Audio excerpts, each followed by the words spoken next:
Bagaimana supaya kita bisa mengubah kebiasaan berpikir atau pikiran ini? Ya, kita harus mengubahnya dengan kesadaran, si consciousness. Consciousness yang merupakan the greatest power. Merupakan suatu kekuatan yang paling kuat. Merupakan suatu kekuatan yang sejati, yang tidak bisa diubah, yang betul-betul kokoh. Nah, maka dari itu kita harus bisa mengubah pikiran kita yang mungkin terlalu positif atau negatif, menetralkannya dengan kesadaran atau consciousness.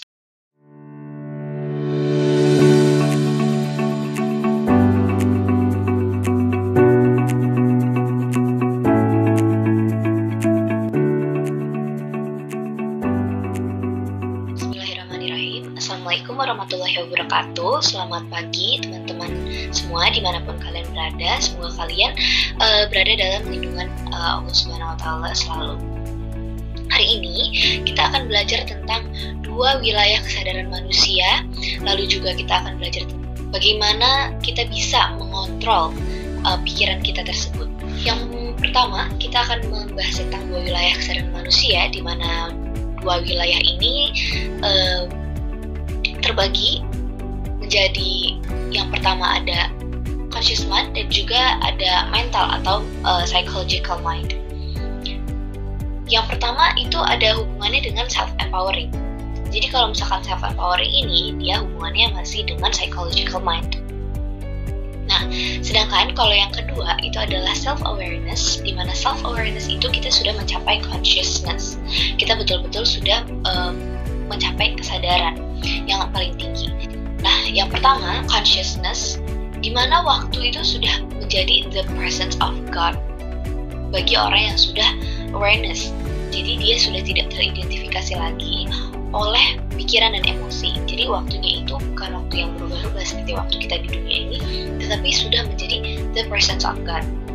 Conscious ini energinya menetralkan yang positif dan negatif, di mana energi positif dan negatif ini terletak di wilayah self-empowering yang masih ada di psychological mind tadi. Sifatnya adalah inner purpose. Jadi purpose itu berada dari dalam, dia betul-betul inner movement dan menjadi observer atas segala sesuatu yang ada di luarnya. Si consciousness ini berada di dalam deep sleep atau turiya. Jadi dia betul-betul bukan di dream state atau walking state lagi, tetapi dia sudah berada dalam deep sleep.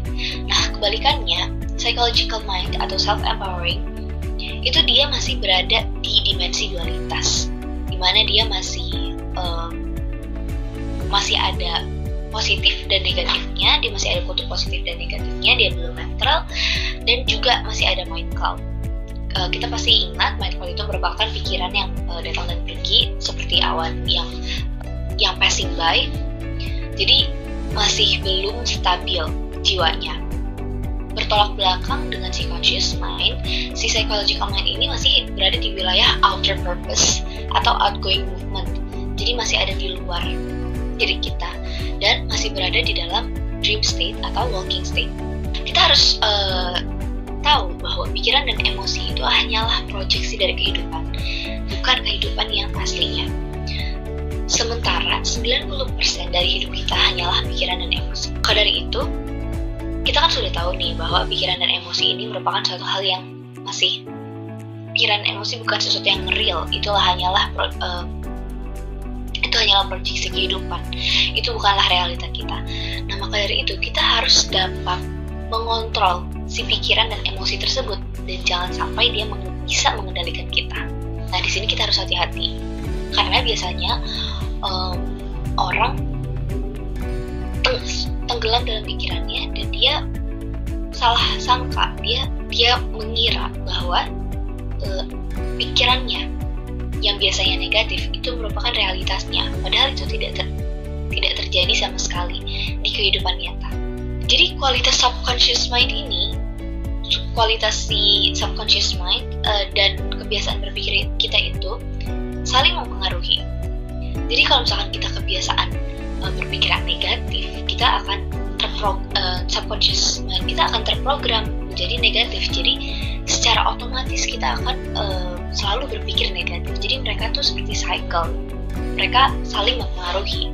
Nah, sebaliknya kalau misalkan kita kebiasaan berpikiran positif, yang bagus-bagus ya, pasti yang terprogram di subconscious mind itu akan menjadi sesuatu yang positif. Nilai atau value dari pikiran itu bergantung pada bagaimana kita menggunakannya. Seperti yang sudah saya katakan tadi, ya nilai atau value pikiran kita itu akan menjadi bagus, akan menjadi tinggi apabila kita menggunakannya untuk memikirkan hal-hal yang positif. Manusia memiliki peranan langsung dalam mengendalikan belahan pisau mana yang akan lebih banyak digunakan, karena pikiran kita itu dapat menjadi lawan atau kawan kita. Dia seperti double-edged sword. Jadi di kedua belah sisinya itu dia sama-sama ada pisaunya. Nah, kita sebagai manusia memiliki peranan langsung dalam mengendalikan belahan pisau mana yang akan lebih banyak digunakan.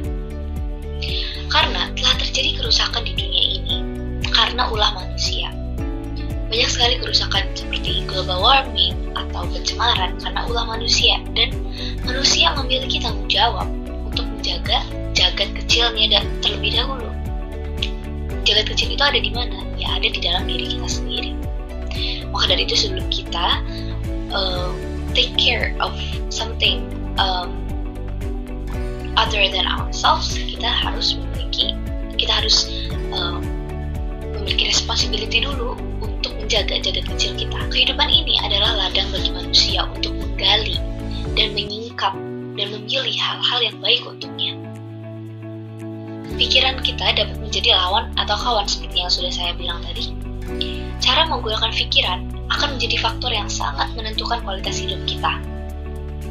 Nah, kalau misalkan kehidupan kita berpusat pada kesadaran dan bukan pada pikiran yang hanya seperti Mind Club, kita akan memiliki kehidupan yang stabil, kita akan memiliki emosi negatif dan emosi positif yang balance, dan kita dapat mengubah kualitas hidup kita dengan sesuatu yang pasti dan abadi, bukan sesuatu yang fana, bukan sesuatu yang hanya temporal atau temporary, momentary. Seperti yang sudah saya katakan tadi, pikiran itu kan dapat berubah-ubah. Pikiran itu bukanlah sesuatu yang nyata, bukanlah sesuatu yang sejati. Pikiran itu hanyalah mind cloud yang datang dan pergi. Nah, bagaimana cara kita mengubah pikiran atau cara pikir kita atau kebiasaan berpikir kita yang mungkin terlalu positif atau mungkin terkadang terlalu negatif, karena berada di dua extremes ini merupakan hal yang sama-sama tidak baik seperti itu. Jadi kita betul-betul harus netral. Nah, bagaimana supaya kita bisa mengubah kebiasaan berpikir atau pikiran ini? Ya, kita harus mengubahnya dengan kesadaran, si consciousness yang merupakan the greatest power, merupakan suatu kekuatan yang paling kuat, merupakan suatu kekuatan yang sejati, yang tidak bisa diubah-ubah, yang betul-betul kokoh. Nah, maka dari itu kita harus bisa mengubah pikiran kita yang mungkin terlalu positif atau negatif, menetralkannya dengan kesadaran atau consciousness. Pikiran adalah instrumen yang paling penting di hidup kita, namun juga paling susah dikendalikan. Nah, di saat kita kehilangan kendali atas pikiran kita, di saat kita bahkan tidak menyadari bahwa pikiran kita sudah mengendalikan kita, dan di saat pikiran tersebut sudah lepas dari akarnya, itu kita harus bisa memahami esensi pikiran dan mental itu apa. Kita bisa mulai belajar menggunakan pikiran kita seperti kita menggunakan tangan dan kaki kita. Kita bisa dengan sadar kan mengontrol tangan dan kaki kita. Coba bayangkan kalau misalkan tangan dan kaki kita itu bergerak secara otomatis. Bayangkan tangan dan kaki kita itu tidak bisa kita kontrol. Ya, kita akan berjalan kemanapun. Mungkin kita tiba-tiba akan jalan ke jalan raya dengan mobil yang melaju, dan tangan kita mungkin akan memukul diri kita sendiri dengan sendirinya. Nah, seperti itu juga pikiran kita. Pikiran kita kalau misalkan kita tidak kita kendalikan akan menjadi lawan bagi kita. Ketika kita tenggelam dalam pikiran yang negatif yang sudah terprogram dalam subconscious kita, ya kita juga akan terus tenggelam dalam kesengsaraan kita tersebut. Maka dari itu kita betul-betul harus bisa mengontrol mengontrol pikiran kita dan menggunakan pikiran kita seperti kita menggunakan tangan dan kaki kita. Ini juga berhubungan dengan belief dan self-concept, karena mereka merupakan dua hal yang sangat berhubungan erat dan dapat bentuk suatu mental, seperti mental orang mungkin mental yang selalu pesimis atau mental yang selalu optimis. Nah, kalau misalkan kita terus menerus berpikir, contohnya kita berpikir bahwa diri kita itu berharga, diri kita itu worth, diri kita itu memiliki worth, kita memiliki self worth. Nah, semakin kita memiliki kebiasaan berpikir seperti itu, semakin kita semakin kuat dia terprogram dalam subconscious kita, dan semakin kuat dia terprogram dalam subconscious kita akan memiliki suatu belief, karena itu sudah mengerak di pikiran kita. Kita memiliki suatu belief, kita percaya bahwa diri kita itu memiliki self worth, dan itu akan membentuk self concept, yaitu self concept bahwa diri kita itu berharga. Nah, maka dari itu betul-betul penting untuk memikirkan sesuatu yang positif, positif sesuai porsinya. Jadi bukan terlalu positif atau terlalu negatif. Jadi kita harus betul-betul memiliki kesadaran